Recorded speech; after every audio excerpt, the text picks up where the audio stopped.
చేసుకుని ఉదయకాలపు కుటుంబ ప్రార్థన ప్రారంభించుకుందాం. మోషబా ప్రార్థన ప్రార్థన. మహానుడు భగవంతుడ ప్రేమ గల మా కనుతన గొప్ప కలిసి వ్యాపారమైన మనకి ఎవరైతే వందల సూచన సౌచాలు చేయించుకున్నాం తండ్రి. ఈ ఉదయకాల సమయం తండ్రి టీకా తండ్రి మీ పాసనలో కూడుకుని మీ పాసనలో కూడా మాకు అంతలో అవమానించిన కన్నా తండ్రి టీకా తండ్రి మేము ఇప్పుడు పాపస్వారాలు 18వ అధ్యాయం చదువుతున్నాము. మీద తెలియని జ్ఞానాన్ని తండ్రి టీకా తండ్రి ఏం కలితేనే ఆటలో గౌరవం తండ్రి వాళ్ళు ముట్టుబాటు హత్తుబాటు తండ్రి అతి పరిశుద్ధ నమ్మలు వేడుకున్నాం మా పరమ తండ్రి ఆమేన్. జయతల్లి ప్రార్థన. ప్రార్థన పలుకుని పేర్లు వాళ్ళవుతుంది గణమైన శాశ్వమైన కింద ఓటీ కదండి వాక్య చదువుకున్నాం తండ్రి. ఆ వాక్య తండ్రి ఆదరించేంతవరకు మీ కృపణలా చేయి రోటరీ కదండి. అపోస్తుల కార్యాలు 18వ అధ్యాయం చదువుతుండే కదండి. మా అమ్మ రాత్రి ఇలా చేయి రోటరీ కదండి. వాక్య చదువుతుండగా తండ్రి సందర్భాలు లోతులకి నేర్చుకునేలా చేయండి. ఓదు క్రీస్తు నుంచి పాదం చేసిన ఓదు క్రీస్తుని దీవించాలి. సంఘ కాపని దీవించారు. బోధిస్తున్న బియ్యాలు రాదని దీవించారు. వైఎస్ఆర్ క్రీస్తుని కూడా దీవించాడు. సంఘ కాపని దీవించాడు. బోధిస్తున్న బియ్యాలు రాదని దీవించాడు. తండ్రి ఇంకా ఉన్న రోగులు అంటామని ఏ కృష్ణ పరమ తండ్రి ఆమేన్. ప్రార్థన. మహాపరిశుద్ధుడైన మా ప్రేమ గల తండ్రి, దయగల దేవ, మీ అపారమైన ప్రేమకు కృతజ్ఞతలు తెలుపుకుంటున్నాం తండ్రి. అయా ఈ ఉదయకాల సమయంలో మీ సన్నిధి భాగ్యాన్ని, మీ సన్నిధి కాంతులను కుటుంబ ప్రార్థన ద్వారా మీరు మాకు అనుగ్రహించినందుకు వందనాలు తండ్రి. దేవ, మరి యొక్క సమయంలో అపోస్తుల కార్యాలు 18వ అధ్యాయం ద్వారా మీరు మాతో మాట్లాడని సిద్ధపడుతుండగా తండ్రి, చక్కటి రీతిలోనైనా మీ మాటలను అర్థం చేసుకోగలిగేటువంటి తెలివిని జ్ఞానాన్ని మాకు అనుగ్రహించండి. అలాగే ప్రభువా, ఈ యొక్క సమయంలో తండ్రి ఈ పరిచయను వీక్షిస్తున్నటువంటి ప్రియులైన పరిశుద్ధులందరినీ దర్శించండి, దీవించండి, ఆశీర్వదించండి. అలాగే ప్రభువా నాయన, వారి పరిచయ కొరకు ఎంత సమయాన్ని కాలాన్ని ఇచ్చిస్తున్నారో ప్రభా, రెట్టింపు కాలాలని సమయాన్ని వారికి అనుగ్రహించండి. వారికి నాయన మంచిగా నాయన యథార్థంగా మీ కొరకు భక్తిగా జీవించడానికి ఏవైతే అడ్డుగా ఆటంకంగా సమస్యగా ఉన్నాయో వాటన్నిటి నుంచి నాయన, వాటన్నిటిలో నాయన నీ బిడ్డలు వాటినన్నిటిని జయించగలిగేటువంటి శక్తిని సామర్థ్యాన్ని ప్రత్యేకించి యొక్క కార్యక్రమం ద్వారా వారికి అనుగ్రహించమని వేడుకుంటున్నాం తండ్రి. అయ్యా ప్రభు, యొక్క సమయంలో ఉదయకాల సమయంలోనైనా మా యొక్క స్థానిక సంఘాలను మీ సన్నిధిలో జ్ఞాపం చేస్తున్నాం తండ్రి. ఊదూరు వైఎస్ఆర్ నగర్లో ఉన్నటువంటి సంఘ బిడ్డలందరూ, విశ్వాసులను, పరిశుద్ధులను, పెద్దలను, పరిచారకులను, అధ్యక్షులను, యవనస్తులను, స్త్రీలను, పురుషులను, వృద్ధులను, బాలులను, అందరినీ నాయన, అనాథులను, దిక్కులేని వారిని అందరినీ కూడా జ్ఞాపం చేస్తున్నాం ప్రభు. అందరినీ నాయన మీరే అందరినీ జ్ఞాపం చేసుకున్న తండ్రి. ప్రతి ఒక్కరికి కావాల్సినటువంటి సహాయ సహకారాలు అనుగ్రహించండి. అలాగే సంఘానికి నాయకులుగా, అధ్యక్షులుగా, కాపరిగా, ఉపదేశులుగా, దైవజనులుగా ఉన్నటువంటి మా ప్రియులు రాజు గారిని, రాణి గారిని, వారి కుటుంబాన్ని మీరు దీవించి ఆశీర్వదించి కాచి కాపాడండి తండ్రి. ఉదయకాల సమయంలో జరుగుతున్న యొక్క పరిచర్య మీ మహిమ కొరకు నాయన తండ్రి, మీకు మహిమ కొరకు, ఘనత కొరకు, అలాగే మాకు ఆశీర్వాదకరంగా ఉండడానికి యొక్క నాయన తండ్రి కుటుంబ ప్రార్థనను నాయన మలచమని మార్చమని వేడుకుంటూ ఈ ప్రార్థన అంతటిని మా ప్రభువును, మీ కుమారుడు, మా రక్షకుడైన యేసుక్రీస్తు ప్రభుల వారి నామంలో ఈ ప్రార్థనకు సమర్పిస్తున్నాము కన్న తండ్రి. ఆమేన్ తండ్రి. రైట్, మంచిది నాయన. మరి యొక్క సమయంలో అపోస్తుల కార్యాలు 18వ అధ్యాయం నుంచి నేడు మనం లేఖన భాగాలను చదువుకుందాం. 18వ అధ్యాయం మొదటి వచనం. అంతటా అటు తర్వాత పౌలు ఏథెన్స్ నుండి బయలుదేరి కొరింథీకి వచ్చి పొంతి వంశస్థుడును ఆకులను ఒక యూదుని అతని భార్య అయిన ప్రిస్కిల్లను కనుగొని వారి యొద్దకు వెళ్ళును. యూదులందరూ రోమాను విడిచి వెళ్ళవలెనని క్లౌదియా చక్రవర్తి ఆజ్ఞాపించినందున వారు ఇటలీ నుండి క్రొత్తగా వచ్చిన వారు వారి వృత్తికి డేరాలు కుట్టువారు. పౌలు అదే వృత్తి గలవాడు గనక వారితో కలిసి పని చేయుచుండిరి. అతడు ప్రతి విశ్రాంతి దినమున సమాజ మందిరంలో తర్కించుచు యూదులను గ్రీసు దేశస్థులను ఒప్పించుచు ఉండెను. వారుకుండు. రెండో సందర్భాన్ని చదువుకుందాం. 5వ వచనం. శీలయు తిమోతియును మాసిదోనియా నుండి వచ్చినప్పుడు పౌలు వాక్యము బోధించుటయందు ఆతురత గలవాడై యేసే క్రీస్తుని యూదులకు దృఢముగా సాక్ష్యమిచ్చుచుండెను. వారు ఎదురాడి దూషించినప్పుడు అతడు తన వస్త్రములను దులుపుకుని అతడు తన వస్త్రం దులుపుకొని మీ నాశనమునకు మీరే ఉత్తరవాదులు, మీ నాశనం మీరే ఉత్తరవాదులు. నేను నిర్దోషిని, నేను నిర్దోషిని. ఇక మీదట ఇక మీదట అన్యుల యొద్దకు పోయిదనని వారితో చెప్పి అన్యులకు పోయిన వారితో చెప్పి అక్కడ నుండి వెళ్ళి అక్కడ నుండి వెళ్ళి దేవుని యందు భక్తిగల తీతియు గోడలను బతికల తీతియు యూస్తు అను ఒకని యూదిని ఇంటికి వచ్చెను. క్రీస్తు ఒక యూదుడికి వచ్చెను. అతని ఇల్లు అతని ఇల్లు సమాజ మందిరమును ఆనుకుని ఉండెను. సమాజ మందిరమును ఆడుకొని ఉండెను. ఆ సమాజ మందిరపు అధికారి అయిన ఆ సమాజ మందిరపు అధికారి అయిన క్రీస్తు క్రీస్తు తన ఇంటి వారితో కూడా తన ఇంటి వారితో కూడా ప్రభువునందు విశ్వాసముంచెను. ప్రభువునందు విశ్వాసం ఉంచెను. మరియు కొరింథీలో అనేకులు విని మరియు కొరింథీయులు అనేకులు విని విశ్వసించి విశ్వసించి బాప్తిసం పొందిరి. బాప్తిసం పొందిరి. రాత్రి వేళ దర్శనమందు ఆ రాత్రి దర్శనమందు ప్రభు ప్రభు నీవు భయపడక నీ భయపడక మాటలాడము, మాట్లాడము, మౌనంగా ఉండకము, మౌనంగా ఉండము. నేను నీకు తోడై ఉన్నాను. నేను నీ తోడై ఉన్నాను. నీకు హాని చేయుటకు నీకు ఆయన చేయుటకు నీ మీదకి ఎవడునూ రాడు. నీ మీదకి ఎవడునూ రాడు. ఈ పట్టణములో ఈ పట్టణంలో నాకు బహుబలమున్నదని నాకు బహుబలం ఉన్నదని పౌలుతో చెప్పగా పౌలుతో చెప్పగా అతడు వారి మధ్య అతడు వారి మధ్య దేవుని వాక్యం బోధించుచు దేవుని వాక్యం బోధించుచు ఒక సంవత్సరం మీద ఒక సంవత్సరం మీద 6 నెలలు అక్కడ నివసించెను. 6 నెలలు అక్కడ నివసించెను. మూడవ సందర్భాన్ని చదువుదాం. 12వ వచనం. వచనం. గల్లియోను అకయకు అధిపతిగా ఉన్నప్పుడు గలిలో అన్నట్టుగా నమ్ముతున్నప్పుడు యూదులు ఏకీభవించి యూదులు ఏకీభవించి పౌలు మీదకి లేచి పౌలు మీదకి లేచి న్యాయపీఠం ఎదుట న్యాయపీఠం ఎదుట అతన్ని తీసుకుని వచ్చి అతను తీసుకుని వచ్చి వీడు ధర్మశాస్త్రమునకును వీడు ధర్మశాస్త్రమునకును వ్యతిరేకముగా వ్యతిరేకంగా దేవుణ్ణి ఆరాధించుటకు దేవుని ఆరాధించుటకు జనులను ప్రేరేపించుచున్నాడని చెప్పిరి. జనులను ప్రేరేపించున్నాడని చెప్పిరి. పౌలు నోరు తెరచి పౌలును నోరు తెరచి మాటలాడబోగా మాట్లాడబోగా గల్లియోను గలియోను యూదులారా, యూదులారా, ఇది ఒక అన్యాయము గాని ఇది ఒక అన్యాయం గాని చెడ్డ నేరమే గాని చెడ్డ నేరమే గాని అయ్యుండిని ఎడల అయ్యున్నడలా నేను మీ మాట నేను మీ మాట సహనముగా వినుట న్యాయమే. సహనముగా వినుట న్యాయమే. అది ఏదో ఒక ఉపదేశమును అది ఏదో ఒక ఉపదేశమును పేలును పేలును మీ ధర్మశాస్త్రమును గూర్చిన వాదమైతే మీ ధర్మశాస్త్రం గురించి వాదమైతే మీరే దానిని చూచుకొనుడి. మీరే దాన్ని చూచుకుని ఇలాంటి సంగతులను గూర్చి ఇలాంటి సంగతి గురించి విమర్శ చేయుటకు విమర్శ చేయటకు నాకు మనసు లేదని నాకు మనసు లేదని యూదులతో చెప్పి యూదులతో చెప్పి వారిని వారిని న్యాయపీఠం ఎదుట నుండి న్యాయపేదం నుండి త్రోసివేసెను. త్రోసివేసెను. అప్పుడు అందరూ అప్పుడు అందరూ సమాజ మందిరపు అధికారి అయిన సమాజ మందిరపు అధికారి అయిన సొస్తినేసును పట్టుకుని సస్సునేసుకు పట్టుకుని న్యాయపీఠం ఎదుట కొట్టి న్యాయపేదం ఎదుట కొట్టి అయితే గల్లియోను అయితే గలియోను వీటిలో ఏ సంగతిని గూర్చి వీళ్ళు వేసే సంగతి గురించి లక్ష్య పెట్టలేదు. లక్ష్య పెట్టలేదు. దేవుని నామానికి మహిమ కలుగును గాక. ఆమె 4వ సందర్భాన్ని చదువుకుందాం. సౌలు ఇంకనూ సౌలు బహుదినములు అక్కడ ఉండి పౌలు ఇంకను బహుదినములు అక్కడ ఉండిన తర్వాత సహోదరుల యొద్ద సెలవు పుచ్చుకుని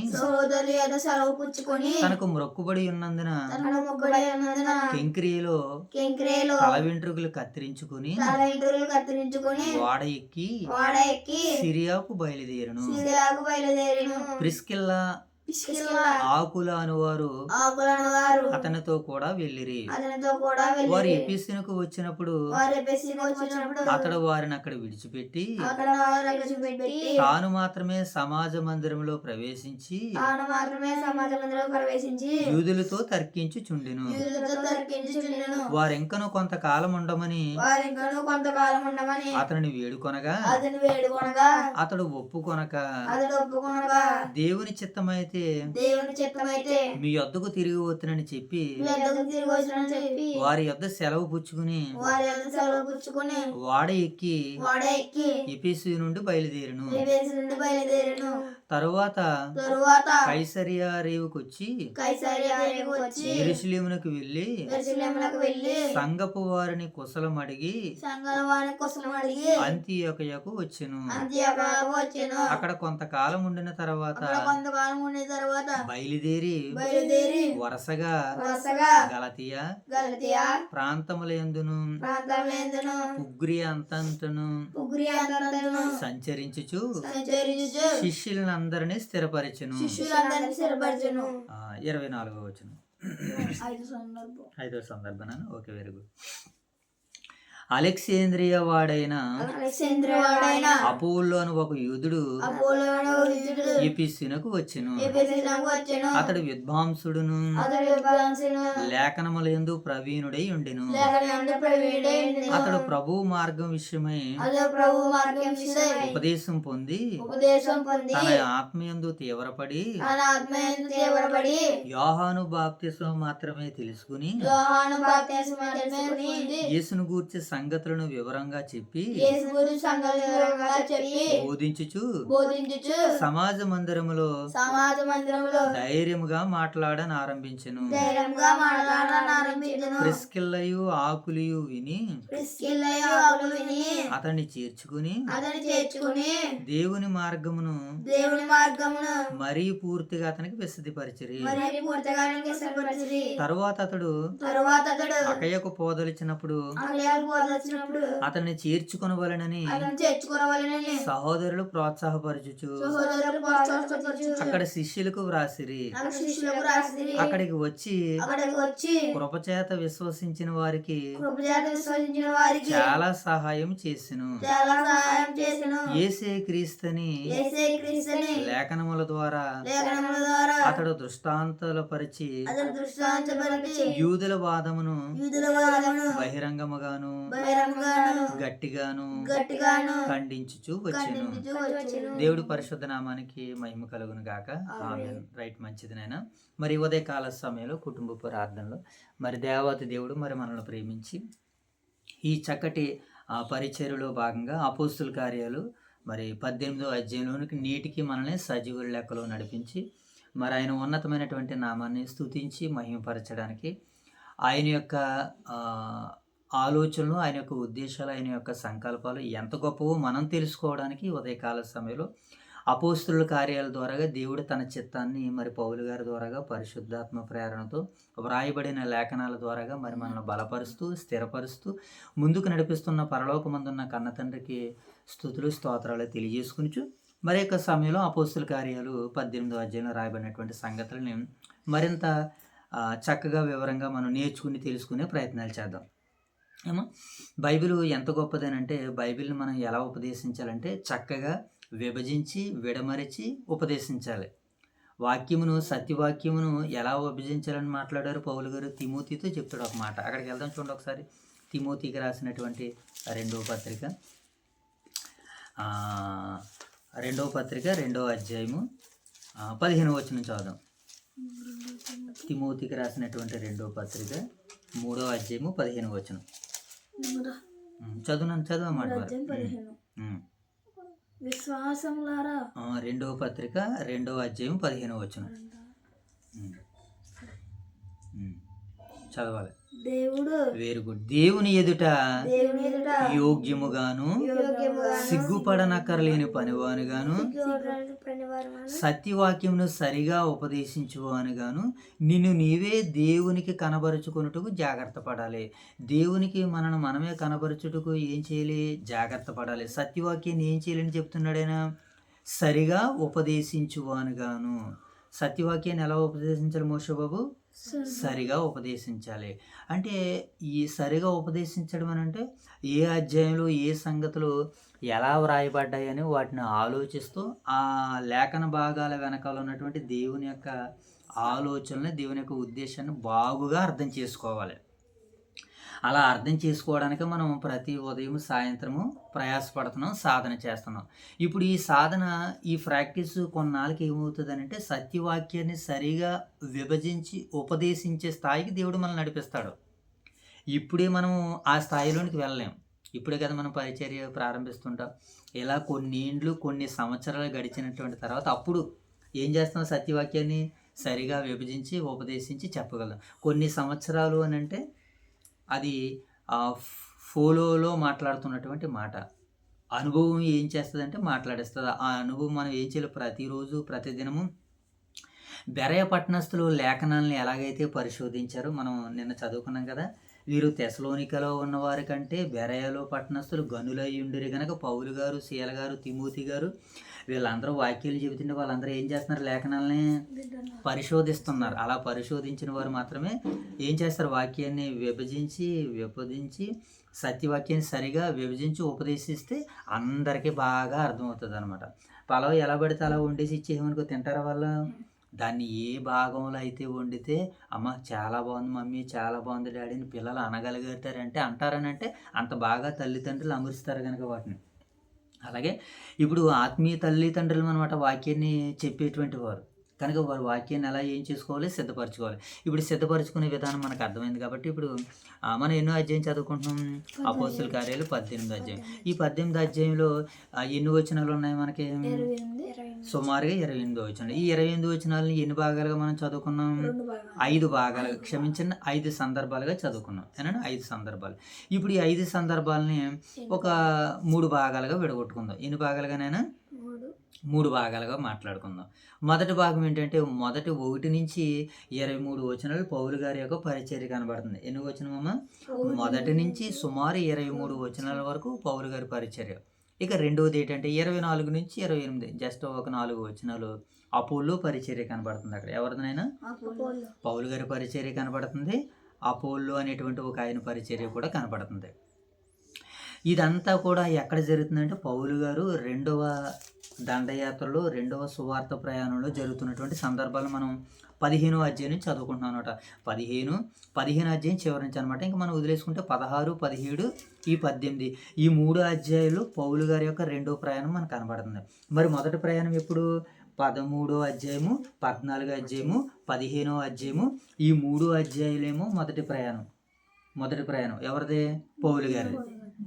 పౌలు గారి మొదటి ప్రయాణం ఎన్ని అధ్యాయులు? 13, 14, 15 ఈ 3 అధ్యాయులు మొదటి ప్రయాణం. రెండవ ప్రయాణం ఏది? 16, 17, 18 ఈ 3 అధ్యాయులు కూడా 2వ ప్రయాణంలో ఆయన ఏ ప్రాంతాలు అయితే వెళ్ళాడో. ఇప్పుడు 2వ ప్రయాణంలో ఎన్ని సంఘాలు కట్టాడు ఆయన? చాలా సంఘాలు కట్టేశాడు. రెండవ ప్రయాణంలోనే ఎక్కువ కట్టేశారు ఆయన. 2వ ప్రయాణంలో ఏమేమి కట్టాడు? ఎక్కడెక్కడ కట్టారు ఆయన? లుస్త్రాలోను, ఈకోనియాలోను, ఫిలిప్పీలోను, దెసలోనికలోను, ఏథెన్సులోను వీటిని అన్నిటినీ 2వ ప్రయాణంలోనే ఆయన సంఘాలని స్థాపించేశాడు. ఇప్పుడు ఈ మొదటి ప్రయాణంలో ఇక్కడ 2వ ప్రయాణంలో మనం చూసినప్పుడు 2వ ప్రయాణంలో వీటిని అన్నిటిని కట్టినట్టుగా కనపడుతుంది. ఇప్పుడు 3వ ప్రయాణంలో మనం చూసినప్పుడు ఇక్కడ కూడా ఇంకా 2వ ప్రయాణం కొనసాగుతుంది. ఈ అధ్యాయం కూడా ఏ అధ్యాయము? 18వ అధ్యాయం కూడా. ఈ 18వ అధ్యాయం కూడా ఆయన ఎక్కడెక్కడ ఏ సంఘాలను ఎలా స్థాపించారో ఎలా కడుతున్నారు ఈ 18వ అధ్యాయం కూడా చదువుకుంటూ మనం వెళ్దాం. ఇది సత్యవాక్యాన్ని సరిగా ఉపదేశించడానికి కొన్ని మెలకులు మనం చూస్తున్నాం. ఇంకా రాగడి దినాల్లో దీనిని బాగా విభజించేటువంటి ప్రయత్నాలు మనం చేద్దాం. అట్టి కాలాలని సమయాన్ని దేవుడు అనుగ్రహిస్తున్నాడు. మనమే వాటిని దుర్వినియోగపరచుకోకుండా, దుష్టుడు ఆ సమయాన్ని దొంగిలించకుండా దేవుడు ఆ సమయాలను మనల్ని కాపాడేలాగా మనం ప్రార్థనాపూర్వకంగా ముందుకు వెళ్తే దేవుడు మన సమయాలని కాలాలని కాపాడి ఆయన వెలుగులోనికి మనల్ని నడిపిస్తాడు. సరేనా? ఇప్పుడు 18వ అధ్యాయం మొదటి నుంచి చూద్దాం. పౌలు గారి పరిచర్య మనకు కనపడుతుంది. అటు తర్వాత పౌలు ఎలా మోసపోవు చూడాలి. 18వ అధ్యాయం మొదటి వచనం.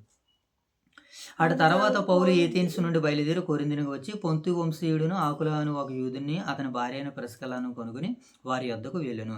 యూదులందరూ రోమా విడిచి వెళ్ళవలెను క్లౌదియా చక్రవర్తి ఆజ్ఞాపించినందున వారి వెట్ల నుండి కొరతగా వచ్చిన వారు వృత్తికి డేరాలు కుట్టువారు కనుక పౌలు అదే వృత్తికి వెళ్ళవడానికి వారితో కాపురం వారు కలిసి పనిచేయచ్చు. అతడు ప్రతి విశ్రాంతి దినమున సమాజ మందిరంలో తర్కించి యూదుల వలన గ్రీసు ఏం చేస్తున్నాడు? పౌలు గారు ఒప్పిస్తున్నాడు. పౌలు గారు ఏథెన్స్లో చేస్తున్నటువంటి పని ఏంటంటే ఏథెన్స్ నుంచి ఎక్కడికి వచ్చేసాడైనా? కొరింథీ పట్టణానికి వచ్చేసాడు.